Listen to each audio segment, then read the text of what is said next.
하나님 말씀 보겠습니다. 하나님 말씀은 마태복음 18장 1절에서 6절까지만 보겠습니다. 1절에서 6절까지만 보겠습니다. 같이 봉독합니다. 그때에 제자들이 예수께 나와 이르되 천국에서 누가 크니까? 예수께서 한 어린아이를 불러 그들 가운데 세우시고 이르시되 진실로 너희에게 이르노니 너희가 돌이켜 어린아이들과 같이 뛰지 아니하면 결단코 천국에 들어가지 못하리라. 그러므로 누구든지 이 어린아이와 같이 자기를 낮추는 사람이 천국에서 큰 자니라. 또 누구든지 내 이름으로 이런 어린아이 하나를 영접하면 곧 나를 영접하리니 누구든지 나를 믿는 작은 자 중 하나를 실족하게 하면 차라리 연자 맷돌이 그 목에 달려서 깊은 바다에 빠뜨려지는 것이 나으니라. 아멘. 오늘의 말씀은 어린이의 마음이라는 말씀을 가지고 우리가 말씀을 나눠보려고 합니다. 늙으면 어린애가 된다고 그러죠. 그렇죠? 이제 나이가 먹으면 이렇게 어린애와 같은 그런 마음이 들기도 한다고 합니다. 오늘 말씀을 보면 마태복음 17장에서 지금 1절에서 이렇게 얘기하죠. 그때의 제자들이 예수께 나와 이르되 천국에서 누가 크니까 이렇게 묻습니다. 제자들이 예수님한테 천국에서 누가 크니까 라고 묻습니다. 왜 이렇게 제자들이 예수님한테 물을까요? 앞으로 17장을 넘어가 보면 예수님이 변화산에서 엘리야와 모세와 예수님이 만나는 것을 제자들이 봤습니다. 그래서 베드로가 그러죠. 뭐라고 그러냐면 여기가 좋사오니 우리가 여기서 초막셋을 짓고 이렇게. 그리고 그 변화산의 모습은 제자들한테 분명히 들려졌을 것입니다. 그것뿐입니까? 또 뒤로 넘어가면 간질 들린 자, 또 다른 복음에서는 귀신 들린 자 이렇게 얘기하죠. 간질 들린 어린아이를 예수님이 고칩니다. 제자들이 못 고쳤는데 예수님은 하시거든요. 이 놀라운 일들을 제자들은 봤습니다. 그리고 나서 생각하는 것이 정말 위대하구나, 놀랍구나. 변화산에서 엘리야와 모세와 있는 모습을 봤다면 정말 무궁무진하고 정말 하나님의 놀라우신 은혜가 임한 분이구나 하는 생각을 했을 겁니다. 그리고 또 간질병자를 고치잖아요. 그리고 나서 뒤에 가서 보면 베드로하고 성전세를 가지고 이야기합니다. 그리고 성전세를 베드로하고 이야기하고 있는데 그때에 이렇게 얘기하는 거죠. 그때에 제자들이 예수께 나와 이렇게 얘기하죠. 천국에서 누가 크니까 묻습니다. 이건 결국은 뭐냐면 내가 더 높아지겠다는 거죠. 제자들이 12명이 있는데 그 가운데서 내가 정말 예수님 옆에 있기를 원한다는 거죠. 그러니까 예수님이 뭐라 그러냐면 어린아이를 하나 데려다가 가운데 세우고 나서 뭐라고 하냐면 진실로 너에게 이르노니 너희가 돌이켜 어린아이들과 같이 뛰지 않으면 결단코 천국에 들어가지 못하리라 했습니다. 어린아이와 같이 되어져야 천국에 들어간다고 얘기를 하면서 4절에 뭐라고 하냐면 누구든지 이 어린아이와 같이 자기를 낮추는 사람은 천국에서 큰 자다. 그러면서 어린아이를 이야기하고 있습니다. 그렇다면 오늘 말씀을 통해서 우리는 어린아이를 한번 돌아보려고 합니다. 도대체 어린아이의 그 모습이 어떤 모습이길래 예수님은 어린아이를 갖다 놓고 데려다 놓고 어린아이와 같아야 천국에서 큰 자다. 어린아이와 같아져야 천국에 들어갈 것이다 라고 이야기를 하는 것일까? 그러면서 6절에 이렇게 이야기하죠. 누구든지 나를 믿는 이 작은 자 중 하나를 실족하게 하면 차라리 연자 맷돌이 그 목에 달려서 깊은 바다에 빠뜨려지는 것이 나으니라. 나를 믿는 작은 자를 실족하게 하면 차라리 죽는 게 낫다고. 그래서 오늘은 이 어린아이를 가지고 우리가 어린아이의 모습이 어떤 모습인지를 한번 이야기를 나눠보려고 합니다. 3절에서 보면 결단코 이렇게 얘기합니다. 결단코 들어가지 못하리라 라고 이야기하죠. 결단코 천국에 들어가지 못하겠다 라고 얘기하죠. 이 결단코가 돌이키다라는 뜻을 가지고 있습니다. 헬라어. 그래서 결국 너희가 돌이켜야 천국에 들어갈 것이고 회개하고 마음이 바뀌어야 천국에 들어갈 것이다 라고 얘기하는 것이죠. 그래서 4절에 자기를 낮추는 그이가 천국에서 크니라 라고 얘기하면서 어린아이처럼 자기를 낮추고 겸손해질 때 천국에서 큰 자니라 라고 이야기합니다. 마태복음 11장 29절에서 예수님은 자신을 이렇게 표현합니다. 나는 마음이 온유하고 겸손하니 나의 멍에를 메고 내게 배우라. 그러면 너희 마음이 쉼을 얻으리니. 예수님 자신이 당신이 마음이 온유하고 겸손하다. 그러니까 예수님의 성품을 배우라는 거죠. 그래서 5절에 또 누구든지 내 이름으로 이런 어린 아이 하나를 영접하면 곧 나를 영접하니. 이 어린아이가 이 당시에는요, 이 예수님 시대에는 정말 멸시받았던 그런 존재였습니다. 예수님 시대에는요, 여자와 어린아이가 사람 취급을 못 받았습니다. 그래서 우리가 혹시 아십니까? 성경을 보다 보면 오병이어의 기적을 이야기할 때 여자와 어린아이를 제외한 5,000명이 이렇게 얘기하죠. 그죠? 그리고 또 아십니까? 제자들이 다른 사람들이 예수님한테 어린아이를 고쳐달라고 데리고 오니까 제자들이 뭐라고 합니까? 어린아이를 쫓아야죠. 야단치죠. 그만큼 그 시대의 어린아이와 여자들은 사람 취급을 못 받던 그런 모습이었습니다. 그러니까 결국 그 모습처럼 낮아지라는 것입니다. 정말 낮아진 그 사람들을 존귀 있게 여기라는 거죠. 어린아이와 같은 모습이 되어져야 된다고 이야기합니다. 이 어린아이가 우리 대한민국 법에 보면 아주 복잡합니다. 어린아이가 몇 살부터 몇 살까지인지 아십니까? 어린이. 그러니까 어린아이가 아니고 어린이. 이 법이 우리나라 법은 상당히 까다롭습니다. 어린이가 우리나라의 법은 4세부터 19세까지입니다. 9살부터 4세부터 19세. 아동복지법에는 18세 미만인 자가 어린이입니다. 그 다음 청소년 기본법에는 9세 이상에서 24세 이하까지가 어린이입니다. 그래서 촉법이라는 게 있습니다. 청소년들이 범죄를 해도 잡아낼 수 없는 게 형법상으로부터 14세입니다. 이렇게 우리나라의 법은 여러 가지로 표현하지만 이 시대의 어린이는 4세에서 5세, 예수님 시대의 어린이는 그렇게 이야기를 합니다. 그래서 그 어린이들의 모습을 보면 지금 어린이들은 조금 틀릴 수도 있겠습니다만 그때 어린이들은 순수했죠. 어린이들은 거짓말 못합니다. 절대. 부모가 뭐라 그래? 아빠가 없다 그래래 까지도 가서 얘기하죠. 그죠? 우리 목사님이 전화를 했는데 목사님 우리 엄마가 없다 그래래요. 그렇게 하죠.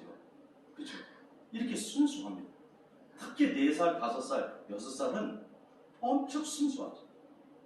그 모습을 보면서 아, 어린아이들은 순수하구나. 그래서 어린아이 제목을 어린아이 같은 마음. 그리고 단순해요. 애들 자기 욕구만 채워주면 절대로 다른 욕심도 없습니다. 복잡하게 생각하지 않습니다. 그죠? 그리고 이해득실을 전혀 따지지 않아요. 그게 어린이의 모습입니다.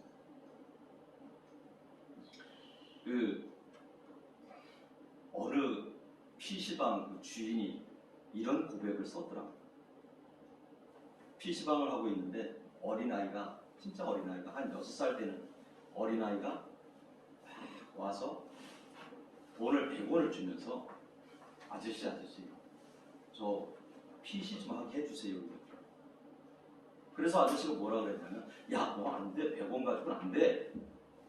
30분에 최소한 1,000원인데 너 지금 100원 가지고 그거 하려고 그래. 그러니까 애가 막 우는 거예요.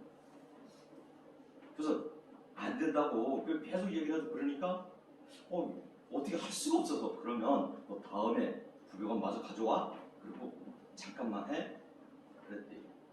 그랬더니 이 아이가 막 울면서 갔다가 이제 잠깐 하고 썼어요. 그러고 왔더래요. 주인이 물었습니다. 뭐 했는데? 제가요, 우리 아빠가 하늘나라에 있는데 편지를 쓰면 이게 하늘나라에 안 갈 것 같아서 컴퓨터는 전 세계망으로 다 연결되잖아요. 그래서요, 제가 컴퓨터로 아빠한테 편지 썼어요. 그 소리를 들은 그 아빠, 그 PC방 주인이 어떻겠습니까? 어린아이들의 마음이 이렇게 순수하지. 옛날 중국의 송나라에 한 1000년 전에 송나라에 사마광이라는 아주 유명한 학자가 있습니다. 그 사마광이 어렸을 때에 그 중국에 이게 물단지에 큰 물단지가 있었는데 막 장난치고 놀다가 친구가 물단지에 빠졌어요. 당장 어떻게 할 줄 모르고 어른들도 우왕좌왕하고 있는데 사마광은 옆에 있던 돌을 던져서 돌을 들고 항아리를 깨버립니다. 그리고 숨이 꼴딱 넘어갈 그 모습에 있는 어린아이를 친구를 살려냅니다. 물론 그 소리를 듣고 나면 누구나 다 할 수 있겠죠. 그런데 어른의 생각과 아이의 생각은 틀리죠. 너무 간단한 모습인데도 사마광은 간단하게 얘기했지만 어른은 복잡하게 생각합니다. 이렇게 어린이의 마음은 단순하고 간단하죠.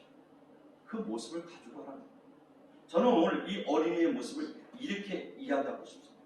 어린아이는 부모만 바라보고, 그렇죠? 모든 일에 부모만 바라보고 있죠. 어떤 것이든 부모를 바라봐야 됩니다. 하다못해 장난감 하나를 사달라 해도 엄마 손을 바라봐야 되고 아버지 의견을 들어야 되죠. 그리고 어린아이는 부모님만 의지하죠. 다른 사람 의지할 수가 없어요. 왜 엄마 주머니에서 뭐가 나오고 아빠가 어떻게 해야 되니까 부모만 의지하죠. 그리고 어린아이는 문제를 만나거나 어떤 난관이 닥치면 누굴 제일 먼저 찾습니다. 부모를 먼저 찾죠. 그 가운데서 엄마를 제일 먼저 찾습니다. 저는 오늘 이 말씀을 가지고 한번 말씀을 나눠보려고 합니다. 여러분은, 우리는 문제 만나면 누굴 찾습니까? 누굴 제일 먼저 찾나요? 하나님. 하나님 찾습니까? 아멘. 아멘입니다. 우리는 문제를 만나면 사람을 찾죠. 그렇죠? 권사님처럼 하나님을 찾아야 되는데 먼저 사람을 찾죠. 예를 들면 누군가 자녀가 다쳤어요. 급하게. 다쳤으면 당장 어느 병원부터 가야 되나를 생각하죠. 그 순간 하나님 이거 어떻게 해야 됩니까? 잠깐이라도 물어보는 그것보다는 어느 병원을 가야 잘 고칠까 이걸 생각해요. 근데 어린아이들은 문제가 생기면 부모님을 찾죠. 제일 먼저 엄마를 찾죠. 우리는 문제를 생기면 누굴 찾아야 됩니까? 예수님을 찾아야 되죠. 왜요? 예수님이 대원자니까. 하나님의 교회가 어머니 하나님을 이야기합니다. 왠지 아세요? 하나님의 성품이 어머니의 성품이 있기 때문에 그래요. 예수님은 우리의 기도를 들으시고 하나님께 얘기를 해주죠. 성부 하나님께. 그래서 중보자라고 하는 겁니다. 문제를 만나면 사람 앞에 가져갈 것이 아니라 예수님 앞에 가져가야 되죠. 그런데 사람 앞에 가져갑니다. 이것이 우리와 어린아이의 모습이 틀린 것입니다. 그리고 우리는 누구를 의지합니까? 돈을 의지하죠. 사람을 의지하죠. 나 너 믿었는데 정말 실망이다. 너 내 돈 안 갚아? 너 믿고 빌려줬잖아. 지금 뭘 믿고 빌려줘요? 믿을 게 따로 있지. 누굴 믿어요? 믿을 건 하나님이 없는데 사람을 믿고 의지하는 거예요. 자녀를 믿고 얼마나 의지했는데 이게 너무 실망이에요. 어제 제가 우리 인테리어 할 때 팀장으로 있던 대천에 그 이제 박반장이라는 친구가 전화가 왔어요. 정말 잘 살았어요. 근데 어제 전화가 와서 이혼했대요. 그리고 재산도 다 팔아서 이제 정리를. 왜 그래요? 내가 37,000원 가지고 마누라 결혼해서 정말 어렵게 살았고 내가 얼마만큼 자식 새끼도 의지하고 마누라도 의지하며 살았는데 아버지 90세 먹은 아버지 모시자 그러니까 나는 그렇게는 못한다 그랬대요. 그래서 그러려면 나는 헤어지고 그러면서 어제 그 친구 하는 말이, 나는 정말 마누라 하나 보고 자식 보고 살았는데 중사장님 나 정말 잘못 살았어. 그래서 제가 뭐라 그래요? 너 잘못 산 거 맞아. 사람을 의지했습니다. 하나님을 의지했다면 그렇게 아프지 않겠지. 그 의지가 무너지니까 응급실에 실려가서 엎어지게 퇴원을 했대요. 사람을 의지하면 그런 겁니다. 하나님을 의지. 그리고 우리는 누굴 바라봅니까? 사람을 바라보죠. 그리고 나보다 높은 사람을 바라보죠. 나보다 잘난 사람을 바라보죠. 나는 왜 저렇게 될 수 없을까? 저도 그래죠. 나는 좀 그냥 확확 안 몰려오나 좀? 이러면서 나는 큰교 목사님들 설교하는 거 들으면서 아침에도 들으면 난 저렇게 좀 잘할 수 없나? 근데 하나님을 봐라. 하나님을 의지해. 어린이들은 순박하고 거짓말도 할 줄 모르죠. 가르치는 대로 따라해요. 근데 우리는 말씀이 가르치는 대로 따라합니까? 이해득실 따를 따지지 않고 깊이 생각하지도 않죠. 그들 가운데는 원망도 불평도 없습니다. 그저 아주 단순하게 생각을 하고 있는 거죠. 우리의 모습은 지금 어떤지 한번 알아봤으면 좋겠습니다. 우리가 정말 하나님을 믿는다고 하면서 누구를 의지하고 누구를 바라보면서 문제를 만나면 누구한테 가져가는지 이 어린아이의 모습을 가지고 한번 돌이켜봤으면 좋겠어요. 그래서 예수님은 지금 어린아이와 같아져야 된다고 얘기하죠. 두 가지예요. 어린아이와 같아져야 된다고 이야기하는 것은 낮아지고 겸손해야 된다는 얘기고요. 두 번째는 지금 말씀드렸던 것이 예수님만 바라봐야 된다는 것이죠. 문제를 만나거든 하나님 앞에 가져와야 된다는 것이죠.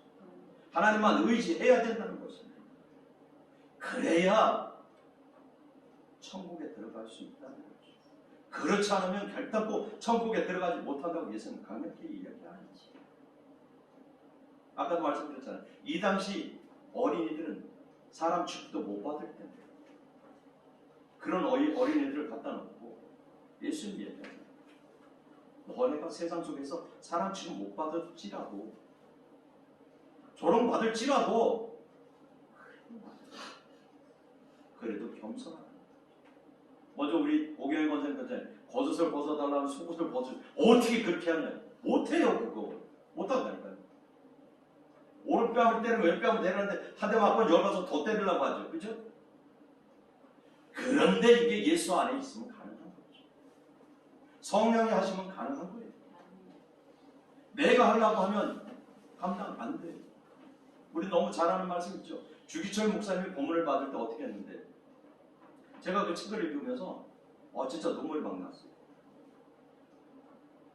그 성기 안에다가 철사를 집어넣어 돌려요.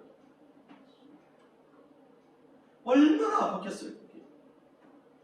손톱을 빼는 고통보다 더하답니다. 그게. 예수만 부인하면 교회만 안 다닌다고 하면요. 아니 그 산정교회 가서 신사참배만 하라고 한마디만 해주면 극진한 대우를 받을 텐데도 불구하고 주기철 목사님은 안 그랬어요. 나는 절대 신사참배 못한다. 그게 두려워서 신사참배를 많이 했잖아요. 내 힘으로 하려고 그러면 안 되거든요. 내 능력으로 하려고 그러면 안 되거든요. 하나님이 하시면 불가능한 일이 없잖아요. 그런데 내 힘 가지고 내 능력 가지고 하려고 하니까 힘들어지는 거예요. 우리는 오늘 이 말씀을 통해서 정말 꼭 기억했으면 좋겠는 게 내 힘으로 하려고 하지 마십시오. 하나님께 맡기고 하나님 하실 일을 하나님이 하시게 내어드리십시오. 우리 어린아이가 그렇잖아요. 자기 힘으로 못하거든요. 너무 연약하니까요. 그래서 엄마 아빠한테 매달리는 거예요. 우리 힘으로 안 되죠. 하나님 아버지한테 매달리십시오. 그러면 하나님이 그 가운데 응답하시고 그 가운데 역사하셨다. 예수님 얘기하죠. 너희가 떡을 달라 하는데 돌을 줄 자가 누구며 고기를 달라 하는데 뱀을 줄 자가 누구냐고 얘기하잖아요. 우리가 정말 이 어린아이의 모습처럼 하나님을 바라보는 그런 모습이 됐으면 좋겠습니다. 우리가 마지막으로 아브라함 링컨에 대한 이야기를 좀 하려고 합니다. 우리가 너무 잘 알죠? 아브라함 링컨에 대해서. 그죠? 아브라함 링컨이 아들이 몇 명인지 아십니까? 아브라함 링컨이 아들이 4명입니다. 네. 그런데 3명이 죽었어요. 어느 날 아브라함 링컨이 큰아들이 죽었습니다. 그리고 작은 아들이 아파서 병원을 갔어요. 병원에서 입원을 시켜놓고 링컨은 혼자말로 투덜거립니다. 나는 왜 이렇게 뭐가 되는 일이 없는 거야? 뭐야 왜 이렇게 애들이 이런 거지? 난 진짜 혼자 죽는 거야. 그때 옆에 있던 간호원이 그 얘기를 듣습니다. 그리고 툭툭툭 선생님 왜 그렇게 불평하세요? 저는요 남편도 죽고 2 아들도 다 죽었어요. 그런데 그 어려움과 고난 속에서 저는 주님이 일하심을 느끼게 됐습니다. 주님께 모든 걸 맡기고 나가니까 그 어려움도 힘듦도 축복으로 바뀌더군요. 링컨은 그 얘기를 듣고 자신을 돌아봅니다. 그리고 가서 묵상을 하죠. 그리고 며칠 지나서 다시 그 간호사를 만나게 됩니다. 그리고 나서 간호사에게 뭐라고 얘기합니까? 내가 어린아이와 같은 마음이 되니 내 마음이 예수로 말미암아 평안하다. 감사합니다. 깨우쳐 주겠습니다. 어린애의 마음으로 하나님을 바라보게 됐습니다. 라고 고백했다고 합니다. 그 믿음이 아브라함 링컨의 그 믿음이 역대 최고의 훌륭한 대통령을 만들었죠. 우리의 모습도 그런 모습이 됐으면 좋겠습니다.